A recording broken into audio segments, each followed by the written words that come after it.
ये जरा नवनीत राणा को किसने दी है धमकी, क्या धमकी मिली है उन्हें। पूर्व सांसद नवनीत राणा को एक चिट्ठी मिली है। चिट्ठी में नवनीत को गैंगरेप की धमकी दी गई। चिट्ठी भेजने वाले ने खुद का नाम बताया है आमिर। धमकी भरी इस चिट्ठी में फोन नंबर भी लिखा है। चिट्ठी में लिखा है, मैं हैदराबाद से हूं, मैं किसी भी पार्टी से जुड़ा हुआ नहीं हूं, मेरे भाई वसीम ने तुम्हें दुबई से फोन किया था, मैं ये चिट्ठी अपनी पत्नी के हाथ से लिखवा रहा हूं। इसके बाद चिट्ठी में विवादित शब्दों का इस्तेमाल है। चिट्ठी में पूर्व सांसद नवनीत राणा से 10 करोड़ की फिरौती मांगी गई है। चिट्ठी लिखने वाले ने पाकिस्तान जिंदाबाद के नारे भी लगाए। यहां तक लिखा है कि तुम्हारे घर के सामने गाय की हत्या करूंगा। चिट्ठी में उनके पति विधायक रवि राणा के लिए भी अभद्र बातें लिखी गई हैं। विधायक रवि राणा ने चिट्ठी को लेकर पुलिस में शिकायत दी है और उनके निजी सहायक विनोद गुहे ने पुलिस को सूचना दी। शिकायत मिलने के बाद पुलिस भी हरकत में आ गई है। अब आपको बताऊं कि नवनीत राणा क्यों टारगेट पर है, किसके टारगेट पर है, कौन लोग हैं जो नवनीत को इस तरह की धमकी दे रहे हैं। देखिए जरा, अब मैं आपको बताऊं कि आखिर कौन है वो लोग। पंजाबी परिवार से ताल्लुक रखते ही है नवनीत राणा। नवनीत राणा महाराष्ट्र में ही पली बड़ी है। नवनीत एक्ट्रेस से राजनेता बनी।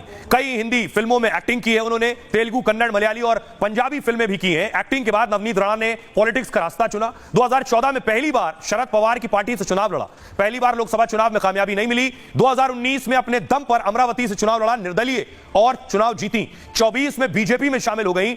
अमरावती से ही बीजेपी के टिकट पर चुनाव लड़ा। कांग्रेस के बलवंत वानखेड़े ने उन्हें 20,000 वोटों से हरा दिया। उनके पति रवि राणा भी सियासत में निर्दलीय विधायक हैं। नवनीत जब से सियासत में है, चर्चा में है, सुर्खियों में। 2022 में आपको याद होगा उद्धव ठाकरे से पंगा ले लिया था और उनके घर के बाहर हनुमान चालीसा पाठ पढ़ने का ऐलान कर दिया। तब राज्य में उद्धव की सरकार थी और उन पर केस दर्ज हो गया था। उद्धव सरकार ने नवनीत राणा पर राजद्रोह का आरोप लगाया था। लोकसभा चुनाव के दौरान भी नवनीत सुर्खियों में थी। हैदराबाद रैली में कहा था, अगर हैदराबाद में 15 सेकंड के लिए पुलिस हटी तो पता नहीं चलेगा कि दोनों भाई कहां गए। उनके निशाने पर तब असदुद्दीन ओवैसी बंधु थे, क्योंकि अकबरुद्दीन ने कुछ इसी तरह का बयान दिया था। उससे पहले नवनीत ने गुजरात की रैली में भी विवादित बयान दिया था। कहा था, जिसे जय श्री राम नहीं कहना है तो वो पाकिस्तान जा सकता है, ये हिंदुस्तान है, अगर हिंदुस्तान में रहना है तो जय श्री राम कहना होगा। अब ये धमकी उनके लिए पाकिस्तान से आई है।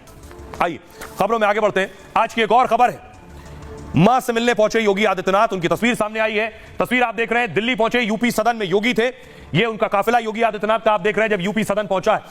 और उससे पहले अगली तस्वीर मैं आपको दिखाऊं, देहरादून पहुंचे, अपनी मां से मिले जो अस्पताल में भर्ती थी। मां की तबीयत खराब थी।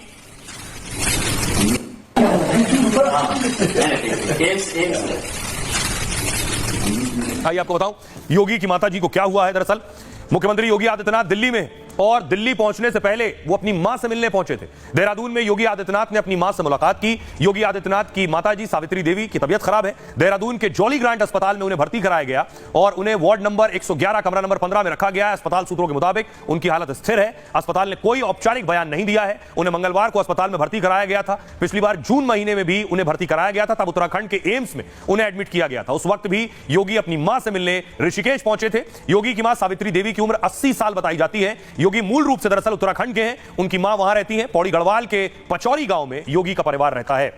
अब आपको बताऊं योगी के परिवार में कौन कौन लोग हैं।